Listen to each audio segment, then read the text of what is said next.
Hello, and welcome to William Allen White Library's Sundays with a Librarian workshop. My name is Sarah Johnson. I'm the Cataloging and Metadata Librarian here at the library. This session is going to focus on citing in APA. I'll go over the importance of citing, what to include in your citations, and helpful resources that you can use going forward after this session.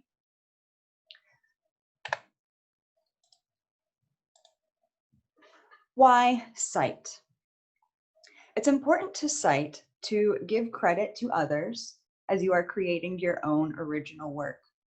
This will help you avoid plagiarism and all of its nasty consequences, and it will also create a trail of your research.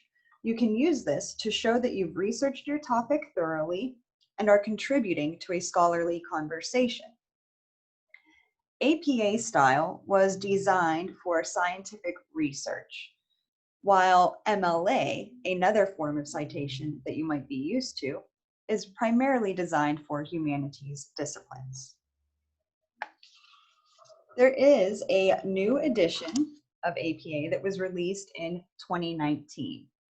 Prior to this update, citations were being created based on tools and techniques from 2009, over 10 years ago. While not everyone has switched over to the 7th edition, or you may have a professor with a preference for a previous edition, it's going to be important for you to ask your professors what their preference is for your citations. This new edition includes guidelines for writing without bias, which is appropriate to our age here in 2020, and it also includes sample papers. There are a lot of new reference examples to help you as you create your own unique citations. And there are recommendations for only one space after punctuation at the end of a sentence. Previously, when writing a paper, it was common practice to include 2 spaces after the end of a sentence, and that is now gone. So what is in a citation? There are 4 key things that you need to include in every citation that you create. First off, you need to know who wrote the work or created the work. This could be an individual, it could be several individuals, or it could even be an organization, which is often the case with websites or government documents. You also need to include the when. What is the publication date? If you have that information, put it in. Next, put the what. What are you citing? What is the title? And then finally, conclude your citation with the where information.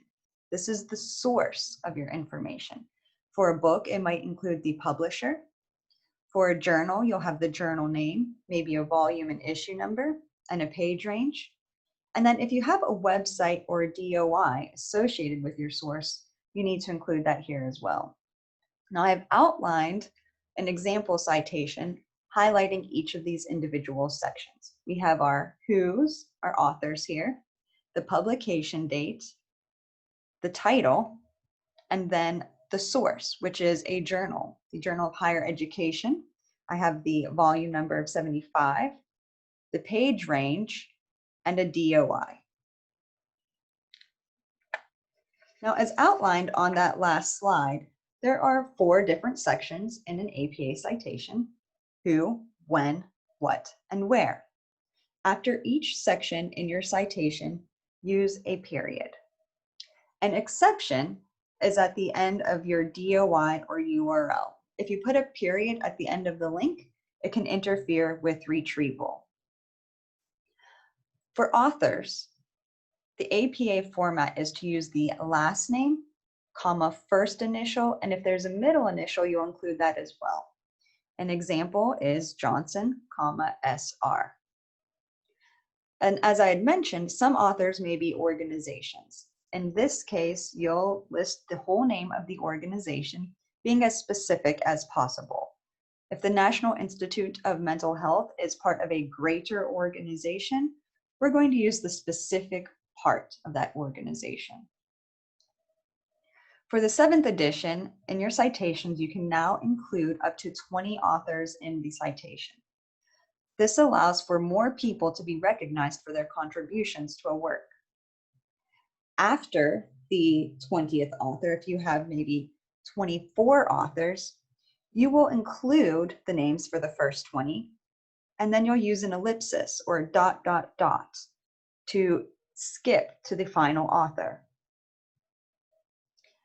All dates are placed in parentheses, and there are various formats you can use. You might only have a year, such as 2018, or maybe for a journal or a newspaper, you'll have additional information, such as the season or a specific date. If there is no publication date included at all, then you can use the abbreviation ND for no date. The titles of your work are going to be in sentence case.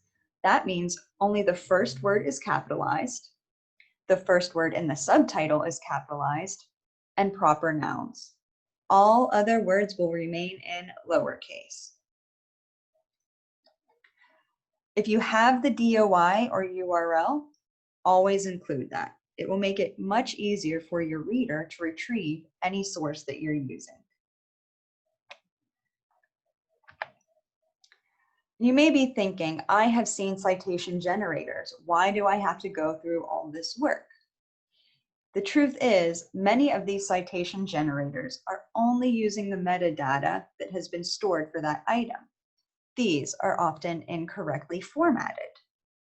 Note this example citation, copied and pasted from Academic Search Complete. Do you spot any errors? Well, one of the most obvious ones to me is the title is not in sentence case. Instead, every single word has been capitalized. There's also a chance that this source had a DOI associated with it. If so, then that is missing as well. In addition to creating references at the end of your paper, you may need to create in-text citations. For every in-text citation you create, there should be a corresponding full citation in your references section. There are two ways to cite in text.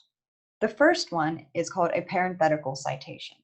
This is when you are directly quoting a work or a person and using parentheses.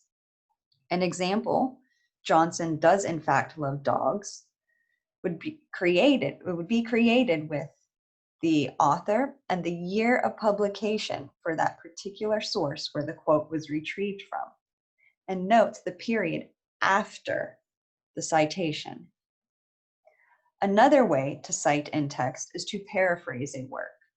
This often works better for the format of a paper, and you will simply be restating the idea from another person in your own unique words.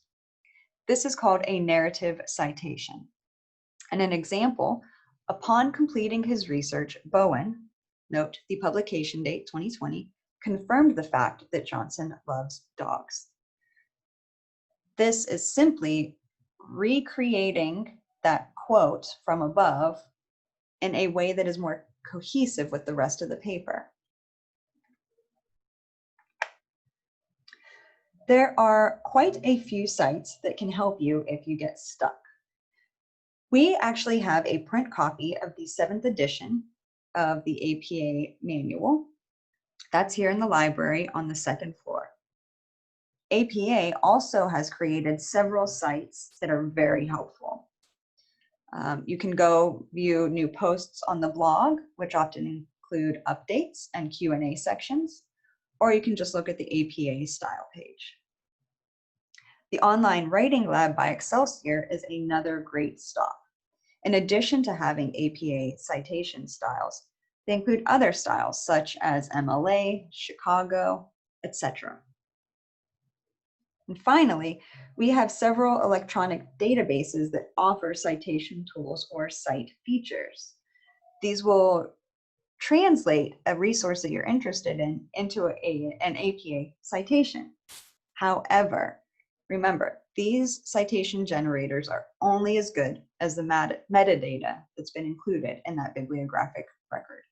So if you use one of these tools, make sure you proofread it and make necessary changes to match the appropriate edition of APA.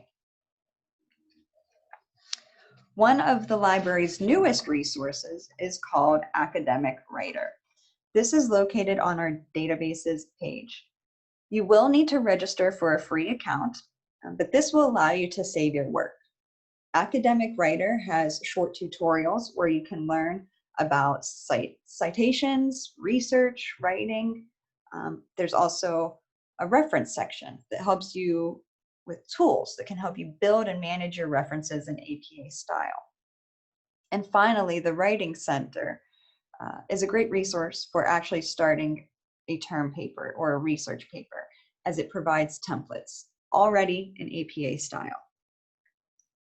I do want to mention that one of the coolest things about Academic Writer is all of the example citations. If you need to know how to cite a YouTube video, check an Academic Writer. If you need to know how to cite a blog, check an Academic Writer. Basically, anything you can think of has an example located in this database.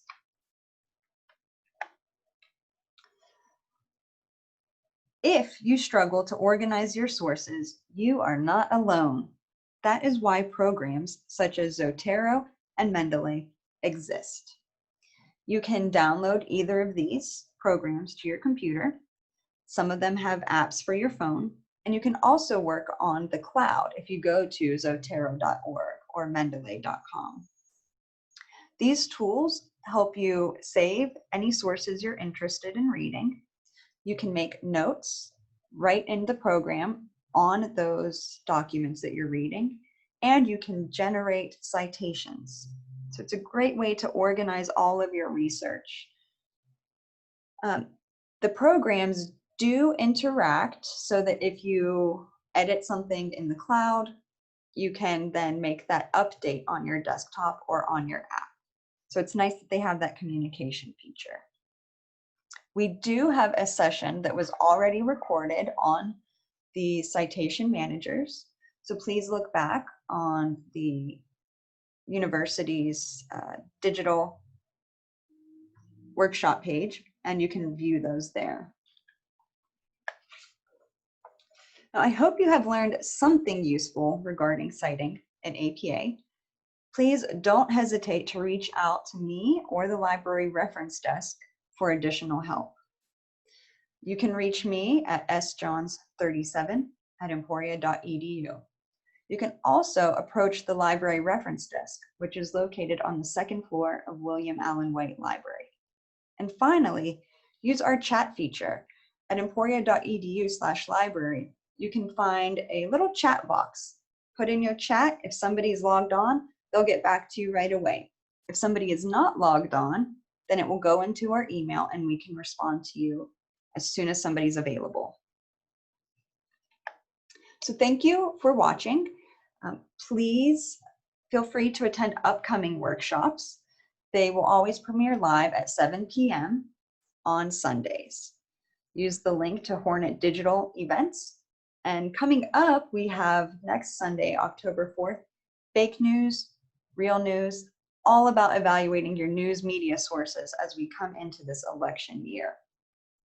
We also have on October 11th, a session on starting your literature review.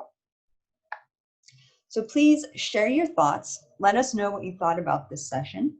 You can evaluate the workshop at the following link, or you can just scan this QR code with your phone. Again, thanks for joining me and have a great day.